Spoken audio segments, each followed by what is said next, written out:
Le temps de la guerre dans l'histoire est généralement mesuré par des événements officiels.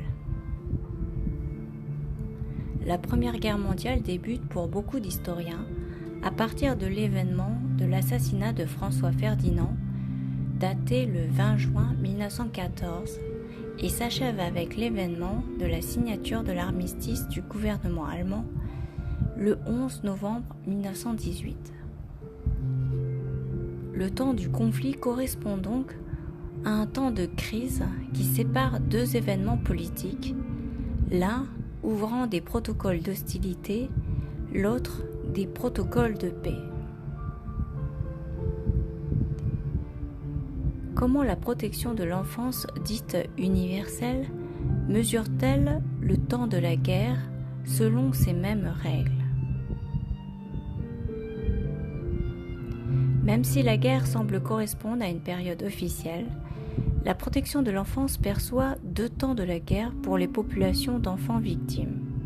Un premier temps où les enfants seront directement menacés d'être blessés ou tués par des bombardements, et un deuxième temps où les enfants subiront les effets de la guerre, à savoir les ruptures de liens avec leur famille.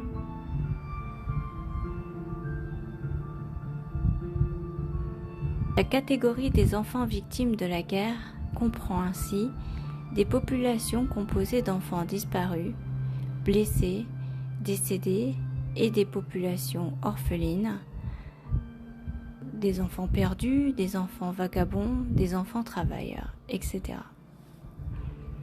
Autrement dit, pour la protection de l'enfance, les hostilités de l'époque moderne peuvent largement déborder sur le temps de la paix officielle.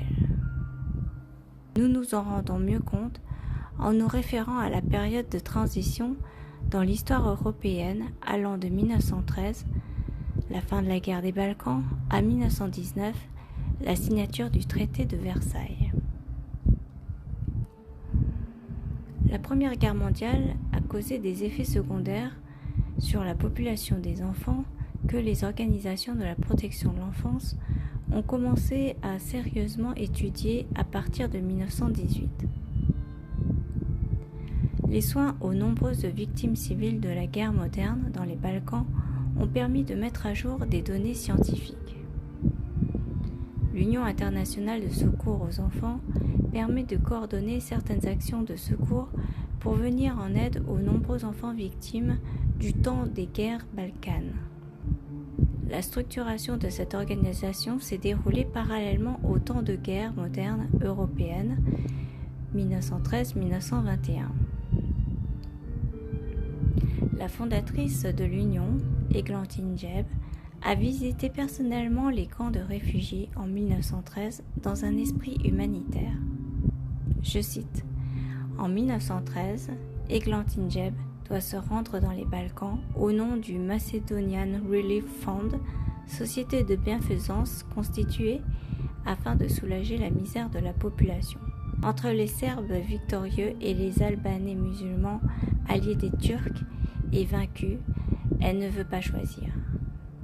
Elle fait alors l'expérience des conflits liés non seulement au problème des nationalités, mais aussi aux divergences religieuses qui conduisent à de tragiques déplacements de populations civiles. Elle décide de se joindre à des mouvements pacifistes qui fusent de toute l'Europe pour marquer son accord aux principes pacifistes de la Société des Nations. L'unification de la protection de l'enfance autour des enjeux de paix est visible en Angleterre à partir du 1er janvier 1919.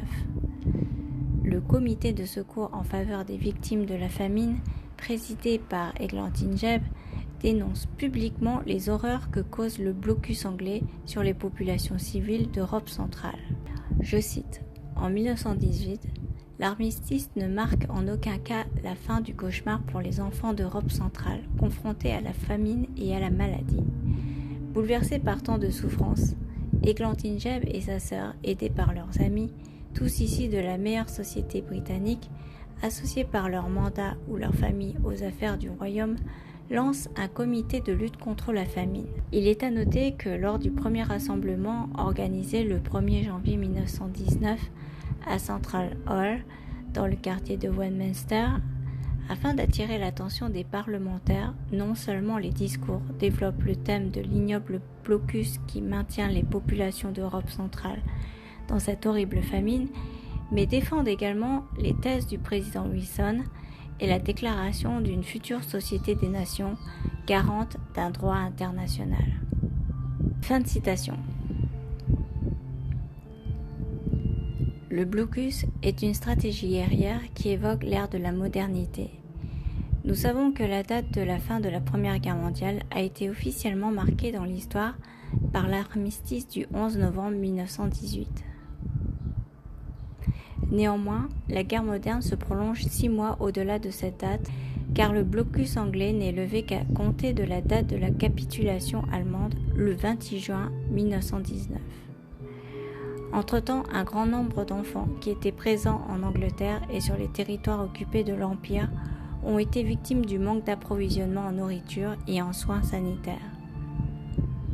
Par conséquent, le traité de Versailles de 1919 semble être l'événement qui referme la période des hostilités du point de vue de la protection de l'enfance universelle. L'idée de maintenir la paix dans le monde émane précisément pendant le début de la période du blocus anglais. La conférence de Paris, lors de laquelle est créée la Société des Nations, débute en effet le 18 janvier 1919. Les premiers projets européens de construction de la paix cherchent à faire avancer l'idée qu'il est possible de créer une interdépendance économique à l'échelle globale. Autrement dit, l'aspect dissuasif de la guerre moderne, tel qu'il est élaboré, renvoie paradoxalement à la tactique du blocus anglais qui vient d'être expérimentée. Un État prendrait-il le risque de déclarer la guerre s'il se savait responsable du malheur des populations civiles? Dès 1918, Eglantine Jebb pense au projet d'une importante structure susceptible de secourir n'importe quel enfant situé sur le globe dès lors qu'il se trouve menacé par la guerre. Cette plateforme internationale aurait une fonction à la fois pratique et diplomatique. Pratique parce qu'elle doit être efficace en termes de temps et de moyens d'exécution, et diplomatique dans le sens qu'elle pourrait dissuader les États d'entrer en guerre. Penchons-nous sur ce deuxième point. La fondatrice de l'Union internationale de secours aux enfants imagine un plan conçu dans l'esprit pacifiste de l'époque, c'est-à-dire éviter la guerre à tout prix, et surtout qu'elle ne puisse se propager aux populations des enfants.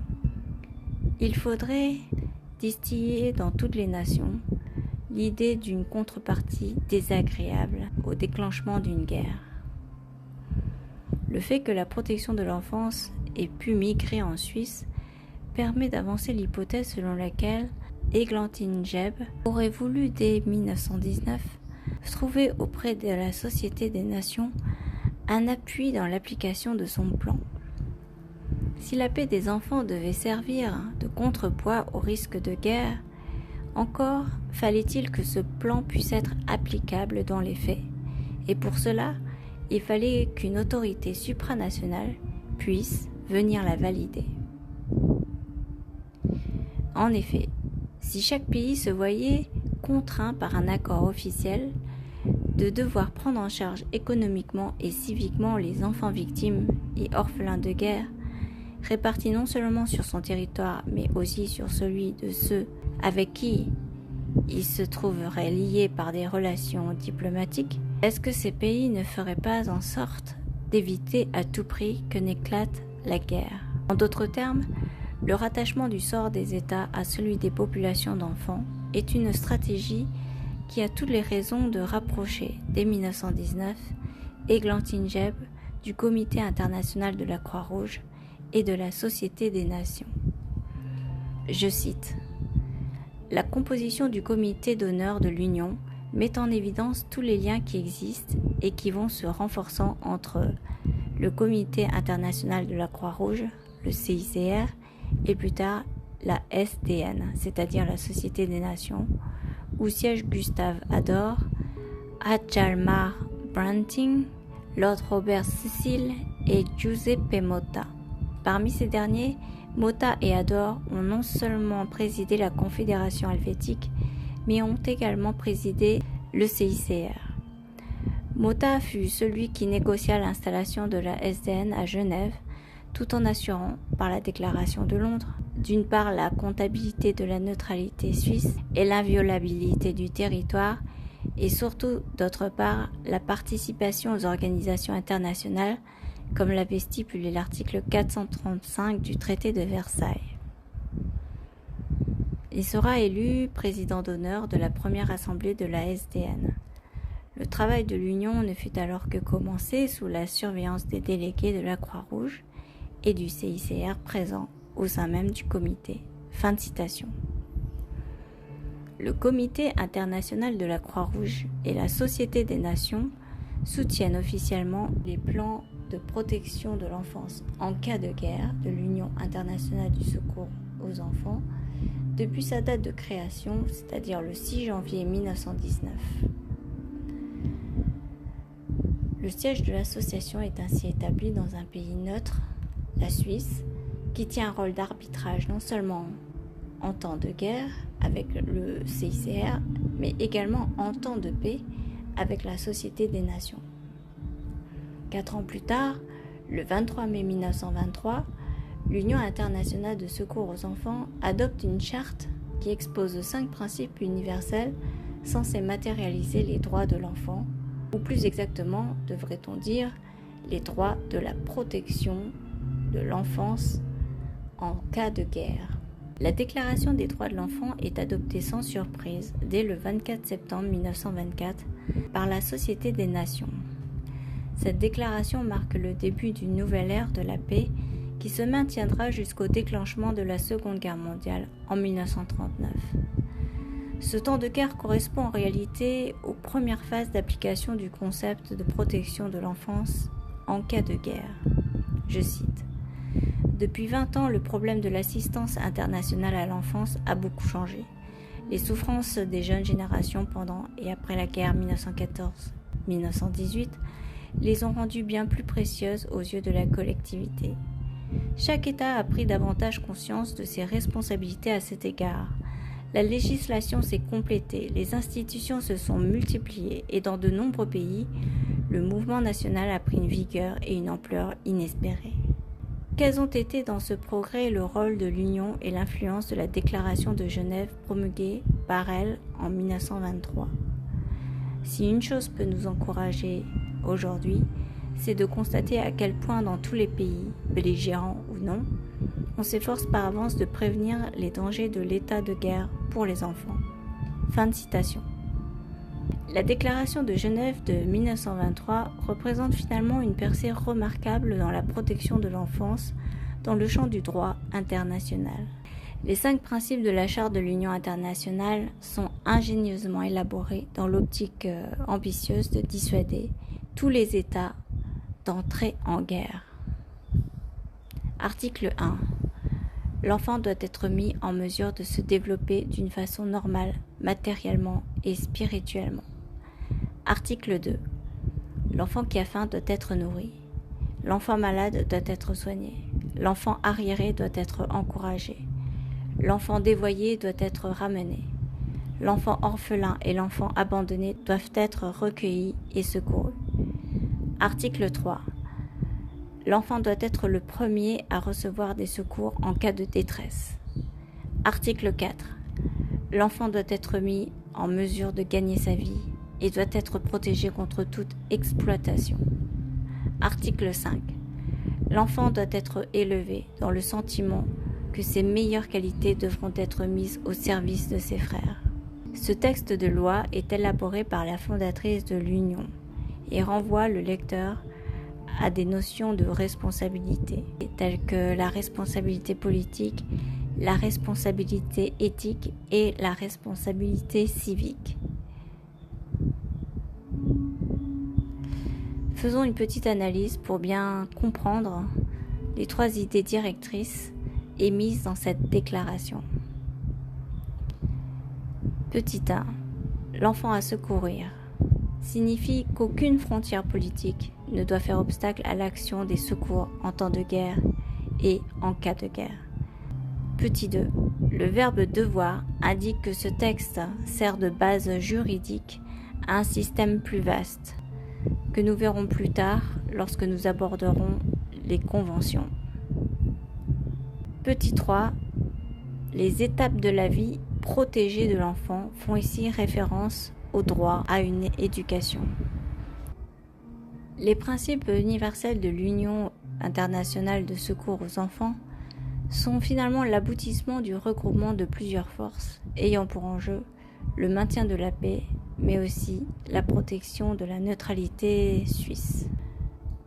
Nous avons vu que pour la protection de l'enfance, le temps de la Première Guerre mondiale s'est rallongé jusqu'en 1923, date de la déclaration de Genève, une déclaration qui vient y mettre symboliquement un terme. Les 5 principes universels de l'Union internationale de secours aux enfants sont finalement l'aboutissement du regroupement de plusieurs forces ayant pour objectif le maintien de la paix, mais également la protection de la neutralité suisse.